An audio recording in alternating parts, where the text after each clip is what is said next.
lo hacemos o ya sea utilizando las escalas o haciendo una regla de 3 simple que es exactamente lo mismo. Bueno, habíamos llegado hasta acá, lo cual nos había permitido encontrar a través del trazado vectorial de los vectores velocidad, las velocidades angulares de las barras correspondientes. O sea, la barra de salida es la CD, la velocidad angular de la barra, y que es el balancín de salida, y la barra DC, que es la barra acopladora. Esos son las dos velocidades angulares que no conocíamos.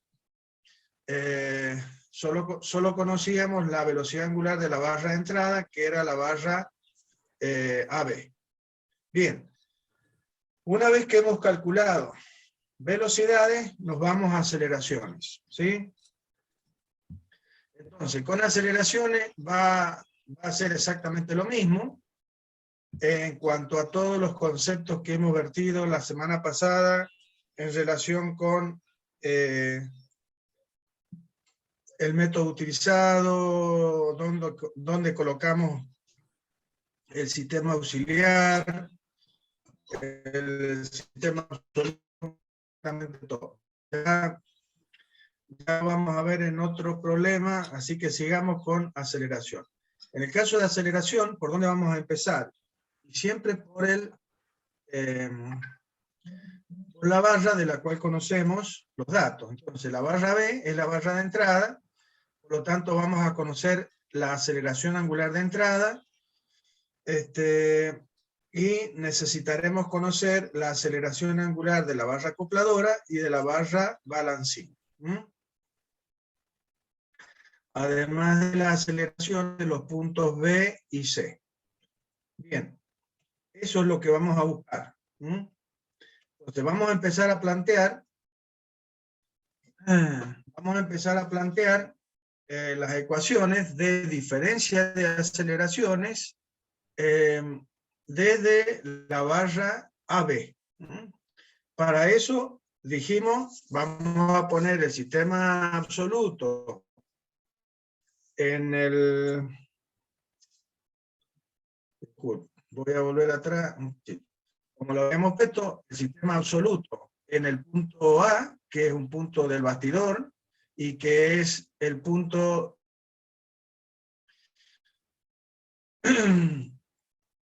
y además en ese mismo punto vamos a hacer coincidir, en este caso, el sistema auxiliar, X1 y 1, para plantear la ecuación de diferencia de aceleración. Manuel, ¿me están escuchando? Sí, sí, perfecto. Bien, perfecto. Entonces, esta ecuación de aceleración va a ser una tal que va a decir que el punto B, la aceleración del punto B, va a ser la aceleración que tiene el punto A trasladándose, cosa que no puede hacer porque el sistema está colocado en un punto del bastidor, más la aceleración que el punto B tiene respecto al punto A, que es debida a la rotación de la barra AB. ¿Sí? Les recuerdo que estamos dentro del caso 1, acuérdense, por lo tanto tenemos dos posibilidades de aceleración, la debida traslación más la debida rotación. Y se terminan las posibilidades de aceleraciones o de velocidades o de movimiento entre el punto B y el punto A.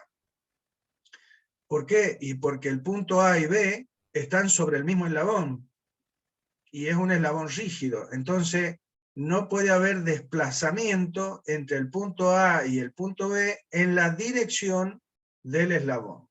Entonces por eso es que estamos en el caso 1. La ecuación que representa la aceleración es justamente la que está planteada acá. La aceleración absoluta del punto B va a ser la aceleración del punto A que es el origen del sistema auxiliar, más la aceleración relativa debido a la rotación de la barra AB. O sea que el punto B sigue una trayectoria circular alrededor del punto A, debido a esa rotación. Esa aceleración del punto A, como ya sabemos, va a valer 0, y nos va a quedar las componentes de la aceleración relativa. Pero como hemos dicho ya, como justamente el punto A es un punto del bastidor, esta aceleración relativa se transforma en absoluta. Entonces, esta aceleración normal de B respecto de A y esta aceleración tangencial de B respecto de A son aceleraciones absolutas. Son las aceleraciones de B respecto al sistema absoluto, XY, colocado en el punto A. Y la forma que tienen es el doble producto vectorial de omega por el radio, que es la aceleración normal, y el producto vectorial de la aceleración angular por el radio para el caso de la aceleración tangencial. Bien, estos términos los conozco todos, son todos datos. Omega, el radio, alfa, o sea la aceleración angular, y el radio son todos datos. Por lo tanto, lo único que tengo que hacer, la aceleración de A vale 0, como hemos dicho. El módulo de esta aceleración normal es omega al cuadrado por el radio, acá lo tenemos, y podemos sacar el valor, lo conocemos en módulo, en dirección, en sentido, todo conocemos de este vector. De la aceleración tangencial va a pasar exactamente lo mismo, alfa es la aceleración angular es dato, por lo tanto también podemos obtener el valor correspondiente al módulo de esta aceleración tangencial. También sabemos qué dirección tiene y también sabemos qué sentido tiene, porque son todos datos. Bueno, acá de cualquier manera tienen explicado el problema, todo lo que acabo de decir yo. Las direcciones, todo. Bien, una vez que tengo la aceleración del punto B, que es la articulación entre el eslabón de entrada y el eslabón acoplador, nos vamos a ir a obtener la aceleración del punto C, como hicimos con velocidad. Entonces yo conozco ya la aceleración de este punto.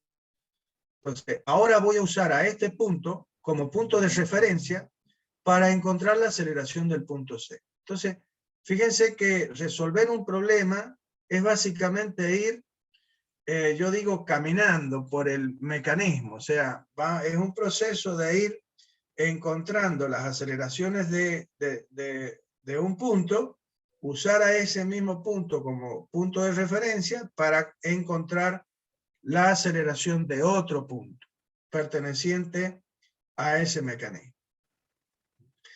Por lo tanto, el eslabón que sigue en la cadena es el acoplador. Y el punto del cual quiero determinar su aceleración es el otro extremo del acoplador, que es el punto C. El punto B es el otro extremo del mismo eslabón, que es un eslabón rígido. Por lo tanto, seguimos con el caso 1. Traemos nuestro sistema auxiliar y lo colocamos al origen del sistema auxiliar, lo colocamos coincidente con el punto B. Esto me va a permitir plantear la ecuación que la aceleración absoluta del punto C es la que tiene el punto B, debido a que él se está trasladando curvilíneamente, ya que pertenece al eslabón AB, el cual está rotando con respecto al punto A. Entonces el punto B sigue una trayectoria circular, se traslada curvilíneamente, más la aceleración relativa que hay entre el punto C y el punto B. Eso sería la ecuación que, disculpen que los pasé, perdón, sería la ecuación que estamos planteando acá.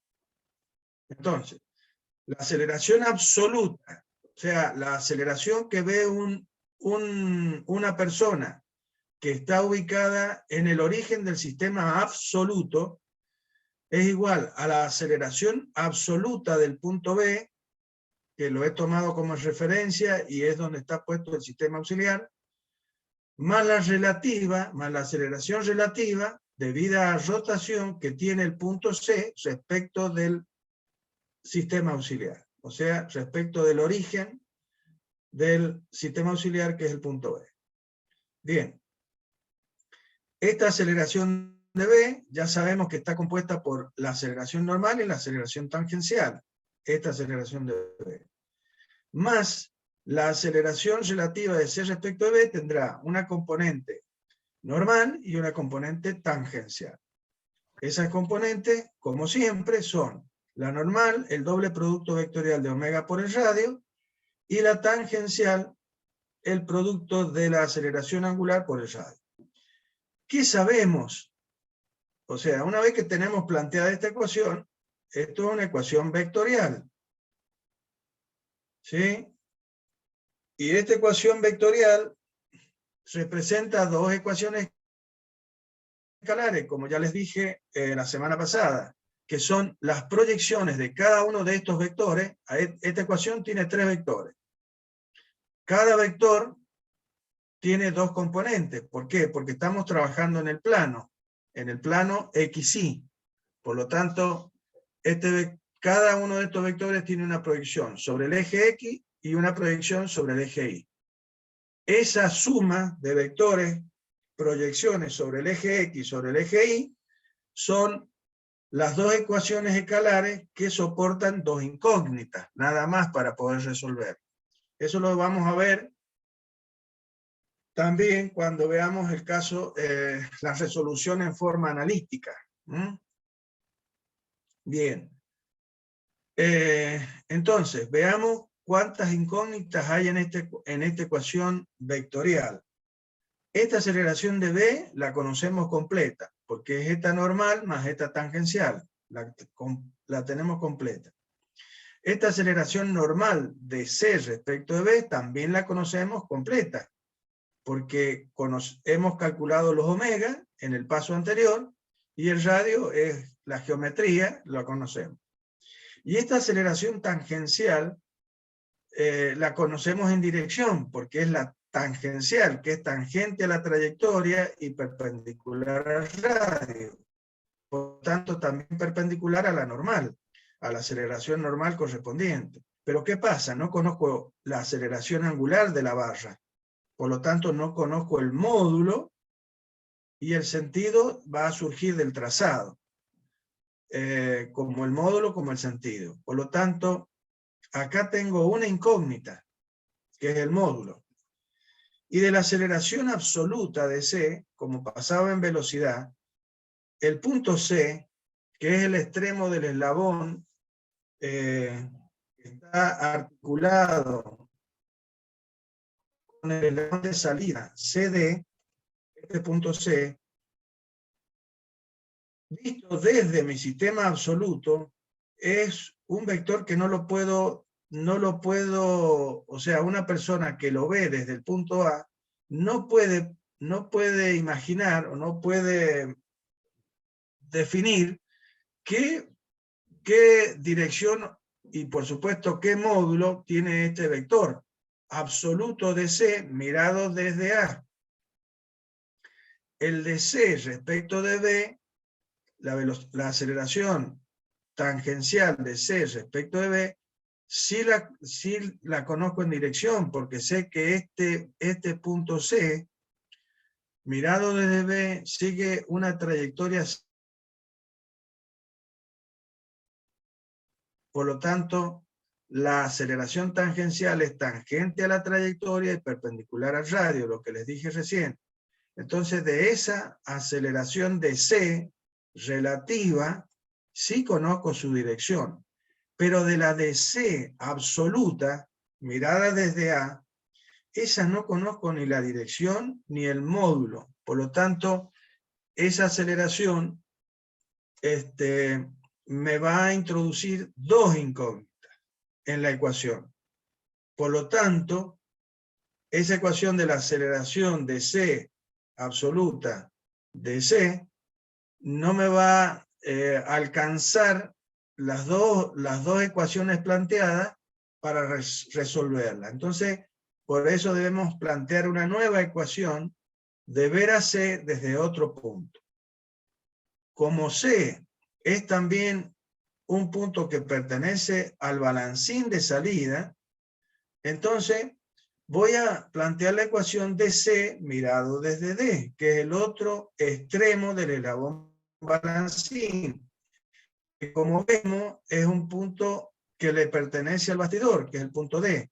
Por lo tanto, ya con eso puedo inferir o puedo ver o intuir que la velocidad, que la aceleración absoluta de C va a ser tangente a la trayectoria que sigue C debido a la rotación del eslabón CD y perpendicular al radio CD.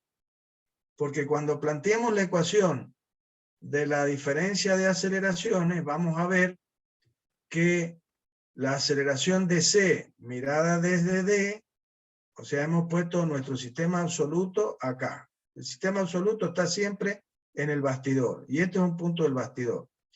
Lo que hacemos es traer el sistema auxiliar mentalmente y colocarlo en el punto D. Entonces planteamos la ecuación de la aceleración absoluta de C mirada desde D. Va a ser la que tiene D más la relativa de C respecto de D debido a la rotación del eslabón. Como la aceleración de D de traslación vale 0 porque este es un punto del bastidor, va a quedar solamente la relativa debido a la rotación que se transforma en absoluta. ¿Sí? Es lo mismo que pasaba con B mirado desde A. ¿Mm? Bien, ahora me voy de vuelta a la ecuación una vez que les he mostrado en el dibujo lo que estamos haciendo. Entonces, esta es la ecuación de C mirado desde B.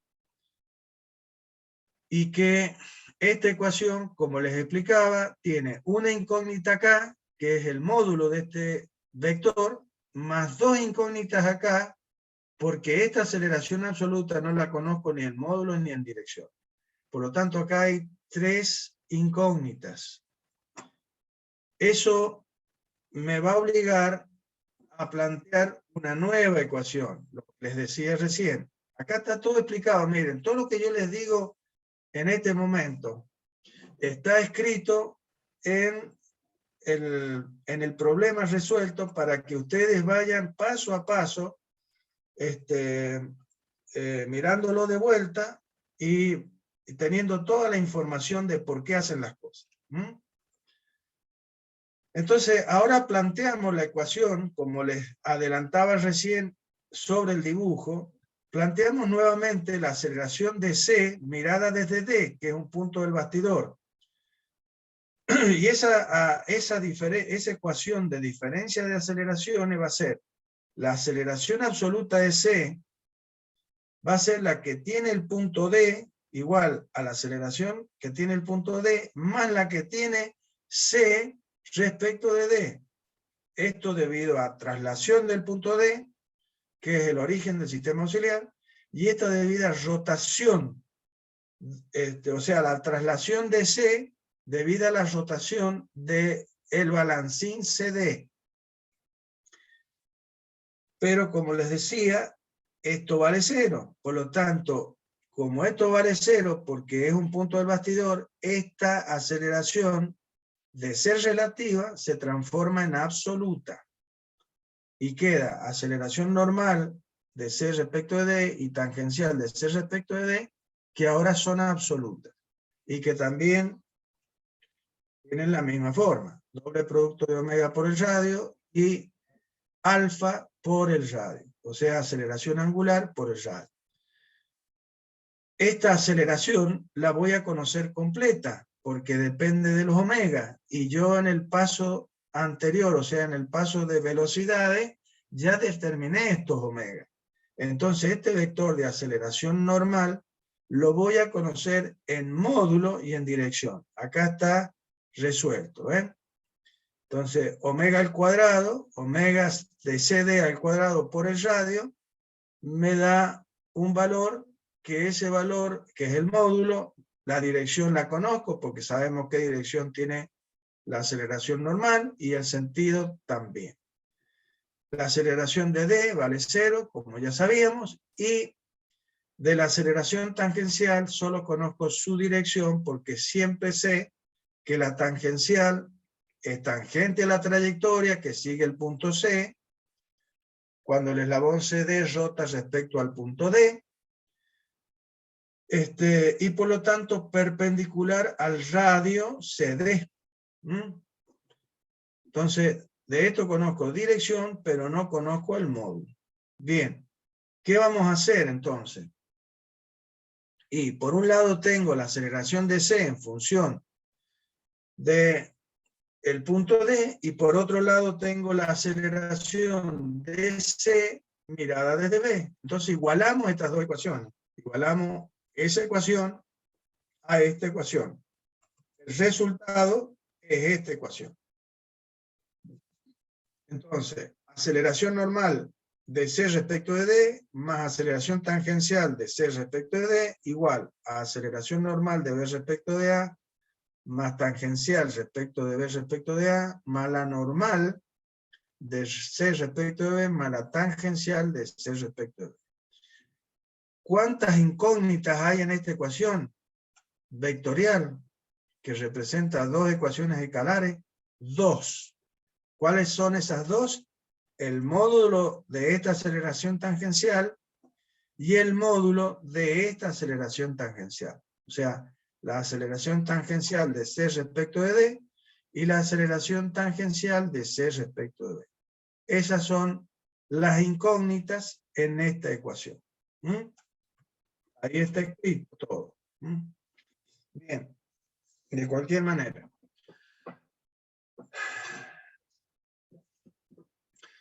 ¿Qué vamos a hacer entonces? Y vamos a realizar el trazado gráfico para poder encontrar los módulos de esas aceleraciones. Un segundo, por favor.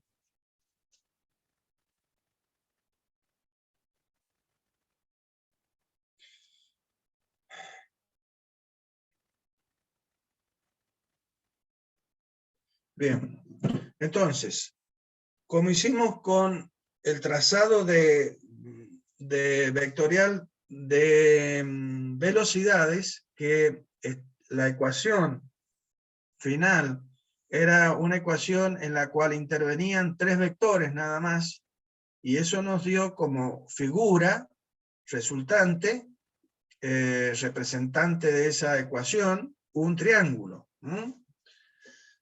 En este caso tenemos 6 vectores, por lo tanto, lo que va a resultar es un polígono de aceleraciones. Un polígono de aceleración. Bien. ¿Por dónde vamos a comenzar? Y vamos a comenzar por trazar los términos del segundo miembro. En el segundo miembro tenemos la aceleración normal y la aceleración tangencial, que eran las aceleraciones que tenían que ver con la primer barra, de la cual teníamos todos los datos. Entonces, ¿qué hacemos? Comenzamos a trazar la aceleración tangencial. Podemos trazar la normal o la tangencial. En este caso se eligió trazar primero la aceleración tangencial. Entonces, trazamos una recta con la dirección perpendicular a la barra BA. ¿Por qué? Y porque acuérdense que la aceleración tangencial correspondiente a la barra BA es un vector que es tangente a la trayectoria que sigue el punto B rotando, o sea, cuando la barra AB rota respecto al punto A, y será perpendicular al radio RB de A. Por lo tanto, es perpendicular al eslabón BA y al radio RBA. Entonces, trazamos una línea que va a ser perpendicular al eslabón BA o AB. Sobre esa línea vamos a elegir un punto cualquiera. ¿Como qué? Como origen para el trazado de los vectorial. A ese punto le vamos a llamar cero de aceleraciones. Y así como les dije para velocidades, este punto, cero de aceleraciones, es un punto que representa ¿a quién? Al bastidor, a todos los puntos que pertenecen al bastidor, porque el cero de velocidad o el cero de aceleración son valores que le pertenecen al bastidor, que es el eslabón que está quieto. Por lo tanto, la imagen en la cinemática del bastidor es este cero de aceleración. A partir de ahí vamos a trazar los vectores, el vector de aceleración tangencial, haciendo uso de una escala, ¿sí? Entonces, a través de una escala que vamos a plantear, y vamos a decir que 0,1 metro por segundo cuadrado va a ser representado por 1 centímetro. Esa es la escala que vamos a utilizar. Que es igual, no tiene por qué ser igual a la de velocidades, pero en este caso ha resultado igual. ¿Y por qué? Porque la velocidad la aceleración, perdón, tangencial es de 0,72 metros por segundo y la aceleración normal es de 0,22, 225 metros sobre segundo cuadrado. Entonces, haciendo uso de una escala de que 0,1 metro por segundo al cuadrado está representando por 1 centímetro, en este caso, 2,25 centímetros representarían a este vector, y en este caso, un vector de 7,2 centímetros. Cuando ustedes vayan a elegir la escala, lo que tienen que ver primero es cuánto valen estas aceleraciones. Las aceleraciones normales que van a conocer a todas las aceleraciones normales, van a elegir en función de los valores que tienen esas aceleraciones, van a elegir la escala. ¿Por qué les digo? Porque por ahí pueden estar todas en el orden, en el mismo orden, quiero decir que más o menos se parecen los valores, una vale 3 metros por segundo cuadrado, la otra vale 5 metros por segundo cuadrado, pero podría suceder que les toque que una aceleración vale 15 metros por segundo cuadrado y la otra 3 metros por segundo cuadrado. Y eso obliga a jugar un poquito con la escala para que los vectores podamos representarlos dentro de la medida que tenemos de papel, porque si no se nos hacen muy grandes. Entonces tenemos que trabajar con una escala que me permita representar a todos los vectores dentro del ámbito del papel que tengo. Ese es el tema con la escala. En este caso, estamos usando una escala que multiplica los vectores, porque son vectores muy pequeñitos, 0,22 metros por segundo cuadrado. Entonces, yo estoy usando una escala de multiplicación, porque a ese 0,72 lo estoy representando por 7,2 centímetros. Entonces, ¿Se imaginan que si yo pusiera que 0,1 metro por segundo cuadrado es igual a 0,1 centímetro, el dibujito que saldría sería muy pequeño? Entonces, ese es el tema de usar una escala. Perdone que insista con esto, pero hay personas que no manejan muy bien este tema de las escalas. Entonces, por eso les digo que vayan haciendo gimnasia en este trazado y en la utilización de de las escalas, de la elección de las escalas para hacer estos trazados. Entonces, trazamos el vector aceleración tangencial sobre esta dirección, que es su dirección, la de la normal al eslabón, y a partir del 0 vamos a representar 7,2 centímetros, que van a representar 0,72 metros por segundo al cuadrado. En este caso, la aceleración normal valía 0,225 metros por segundo cuadrado. Por lo tanto, teóricamente este vector debería tener 2,25 centímetros en el trazado de ustedes. Entonces, a partir de donde termina la aceleración tangencial, o sea, por el extremo del vector aceleración tangencial, vamos a trazar una dirección que va a representar a la aceleración normal de B respecto de A. ¿Por qué en la dirección normal? Porque sabemos que la aceleración normal tiene la dirección de la barra, o sea, la dirección del radio, que es la barra, AB, y tiene sentido hacia el centro de